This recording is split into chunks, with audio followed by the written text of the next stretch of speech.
Hello everyone. So students, in our previous session we were doing outcomes of democracy. So let's continue with the same. So yesterday we have discussed up till the tainted records. Now let's start up the next topic from the chapter, that is what can we expect from the government. So over here, if we are talking about our expectations from the government, we can expect the government to be attentive to the needs of the people and their demands. यही तो expect कर सकते हैं ना हम government से कि government हमने जिन रूलर्स को इलेक्ट किया है वो इलेक्टेड रूलर्स क्या करें, they should be attentive to the needs of the people and their demands. And at the same time over है the government it has to be free from corruption. की government जितनी भी activities कर रही है, जो भी चीज़ें कैरी आउट कर रही है हमारी कंट्री के अंदर, it should be free from corruption. ठीक है. Other than this, if we are going to see a trend over here in terms of economic growth and development, so from year 1950 to 2000, what we are going to notice, we are going to notice that the dictatorships, they are having a higher rate of economic growth and development. अगर हम compare करेंगे ना दोनों को, अगर हम compare करेंगे dictatorship and a democracy, तो what we are going to notice, we are going to notice that कि the dictatorships, when the dictators rules those were there in various countries, उन कंट्रीज में क्या हुआ है, they are having the higher rate of economic growth. अब अगर economic development की बात करें तो जो इकोनॉमिक डेवलपमेंट है वो किस चीज़ पे डिपेंड करता है, means what are the various factors on which this development and growth is dependent upon. That is, one is country's population size. ये तो मोस्ट इम्पॉर्टेंट फैक्टर है.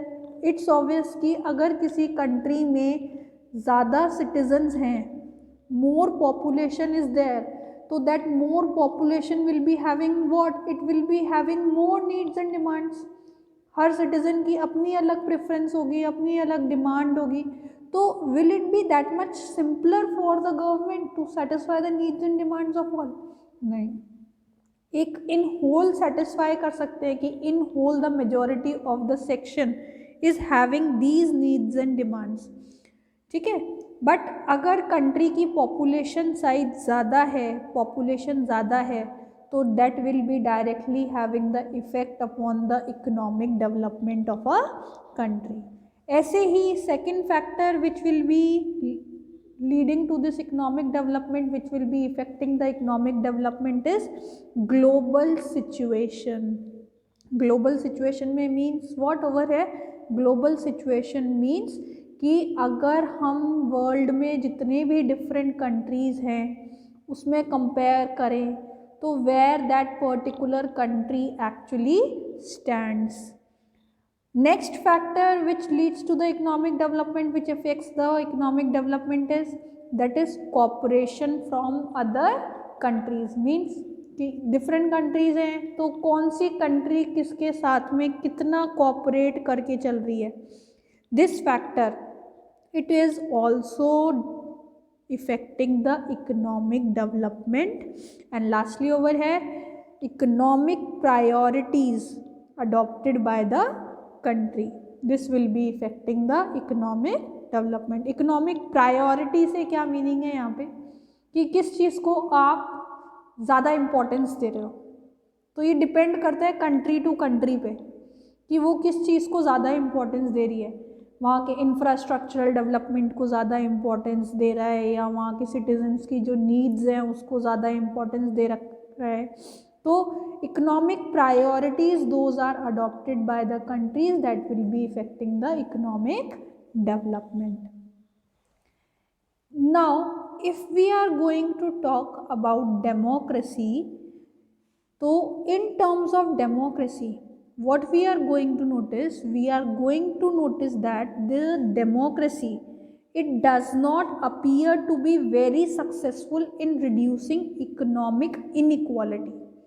एक तो ये इकोनॉमिक इनइक्वालिटी है क्या, अब जैसे हमारी कंट्री है India, let's take an example of India only, ठीक है। अब अगर हम इंडिया में देखेंगे तो क्या है, majority of the population it is still living under poverty. ये तो सबको पता ही है कि हमारी कंट्री की सिचुएशन क्या है, कि the majority of the population, our country's population, it is still living under poverty.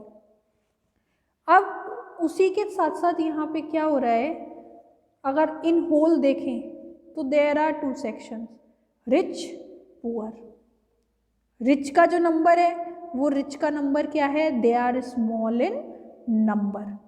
But अगर ज़्यादा इम्पोर्टेंस देखोगे या ज़्यादा बेनिफिट्स और प्रिविलेजेस देखोगे तो वो ज़्यादा किसको मिल रहे हैं, those are there with this small number, that is the small number of ultra rich, they enjoy highly disproportionate share of wealth and income.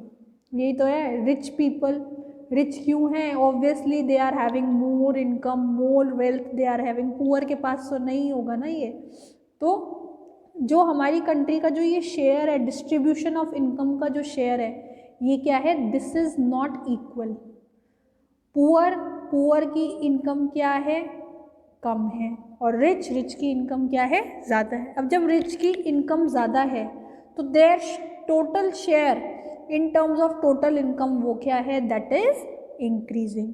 People at the bottom of the society they have very little to depend on. But in terms of contribution अगर देखोगे तो country की जो total income है वहाँ पे ज़्यादा contribution किसका हो गया, more contribution is there by the rich. ठीक है, तो यहाँ पे क्या हो रहा है, we are going to notice over है कि देयर इज दिस डेमोक्रेसी। अगर इनइक्वालिटी के टर्म्स में देखोगे, एक्चुअली तो क्या होना चाहिए, डेमोक्रेसी क्या बोलती है, फीचर क्या बोलता है, इक्वालिटी। ये भी एक फीचर है डेमोक्रेसी का कि डेमोक्रेटिक कंट्रीज के अंदर क्या होगा, इक्वालिटी। बट अगर हम यहाँ पे कंपेयर करेंगे रिच एंड पुअर, तो what we are going to notice, the rich those are becoming more rich, और पुअर की क्या सिचुएशन है, the poor those are becoming more poor. अब देखो, अब इतनी सारी चीज़ें हम लोगों ने पढ़ ली कि अगर इकोनॉमिक इनइक्वालिटी की बात करोगे तो डेमोक्रेसी में क्या है, still there is economic inequality that is there. उसी के साथ साथ हम लोगों ने फैक्टर पढ़ा था इन terms of economic growth and development. उस इकोनॉमिक ग्रोथ और डेवलपमेंट के केस में भी हमने क्या कंपैरिजन किया कि डिक्टेटरशिप्स वहाँ पे क्या हुआ है, there is more economic growth as compared to democracy. But why we are still adopting this democratic form of government? Reason is the outcomes of democracy. If we are going to see it in whole in terms of outcomes of democracy, so what we are going to come across? We are going to come across that the democracies, they are more better as compared to dictatorships or any other form of government. तो first over here is in terms of political equality, all individuals have equal weight in electing the representatives. ये सिर्फ democracy में ही तो मिल रहा है हमें ये feature, dictatorship में, मिलिट्री रूल में, मोनार्क में ये थोड़ी हो रहा है। बट डेमोक्रेसी क्या करती है, it establishes political equality. How it establishes political equality, जितने भी इंडिविजुअल्स हैं और पर्सन एज्ड 18 और अबव दैट, सबके पास क्या है, राइट टू वोट, और उनका वोट क्या है, that is of equal importance when it comes to the formation of countries government. ऐसे ही in terms of accommodation of social diversity, democracy it is the best government to respect differences and evolves a mechanism to negotiate the differences. Democratic government क्या करता है, easy accommodation, जिसका आपने example पढ़ा of accommodation in Belgium, वहाँ पे पढ़ा हुआ है आप लोगों ने कि बेल्जियम की गवर्नमेंट ने क्या किया था, it has amended the constitution for making an accommodation over there. Next outcome of democracy is the majority over है।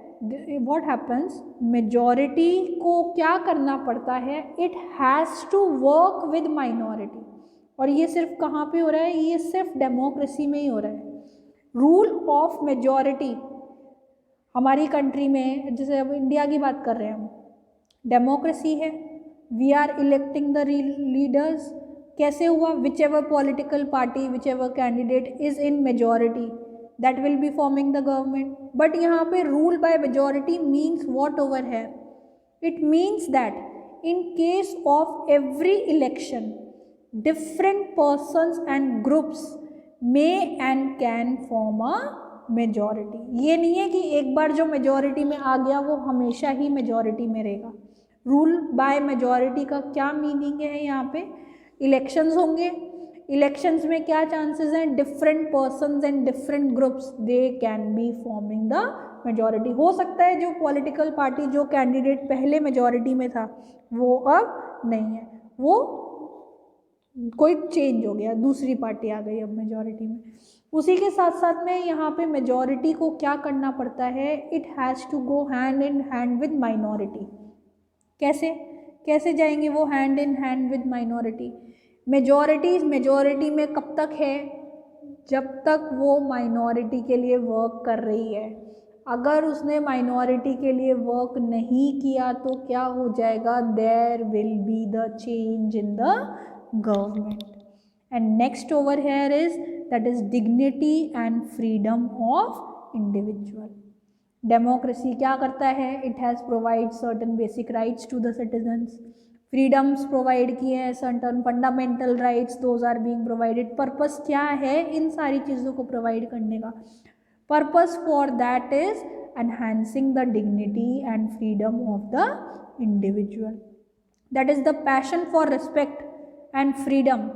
They are the basis of democracy. इसी के साथ साथ यहाँ पे डेमोक्रेसी क्या करता है? It is also enhancing the dignity of women. In whole सबकी तो करता है ये डिग्निटी को enhance, but it also aims at enhancing the dignity of women. That is gaining some sensitivity due to long struggle over here. Respect to and equal treatment of women, those are necessary. Once if it is recognized, it is easier for women to wage a struggle. और democratic form ने government ने क्या किया है? The democracy it has aimed and tried to achieve the dignity for women. जैसे you must have studied in your earlier chapters, earlier classes में भी पढ़ा था कि women के upliftment के लिए क्या किया? Many laws, rules and regulations are there. Equal status दिलाने के लिए क्या कर दिया? यहाँ पे reservation is being given to women. Reservation का भी पढ़ा हुआ है, इलेक्शंस चैप्टर में भी पढ़ा हुआ है आप लोगों ने, यहाँ पे भी प्रीवियस चैप्टर्स में पढ़ा होगा। For specifically enhancing the dignity of women, democracy works, but this cannot be seen in the other forms of the government. Now let's discuss the next topic, that is what are the steps that are taken to reduce the effects of casteism in democracy. ये तो पता ही है ना कि India, if we are talking specifically about India या किसी भी country की बात कर लो, इंडिया की बात करते हैं, we are sticking to India. India की अगर बात लेके हम चलते हैं तो what we are going to notice, different caste those are living over here, different religion followers, different culture followers, casteism that is there. Democracy ने क्या किया है? It has tried to reduce the effects of casteism in democracy. That is, in India, democracy has done what? It has strengthened the claims of the disadvantaged and discriminated castes for equal status and opportunity. कैसे किया ये? उनको discriminated cast को, disadvantage sections को कैसे किया? Discrimination कम करवाया, reservation, जैसे अभी वुमेन का पढ़ा, वुमेन को रिजर्वेशन दे दिया, ऐसे ही यहाँ पे डिस्क्रिमिनेटेड ग्रुप्स के लिए क्या किया? Reservation is being given to them in jobs and in educational institutions. उसी के साथ साथ क्या किया? Constitutional provisions those are made for safeguarding the interests of minorities, weaker section and backward classes.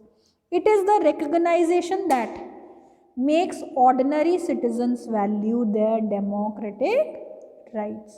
So this is how casteism is being reduced by democracy.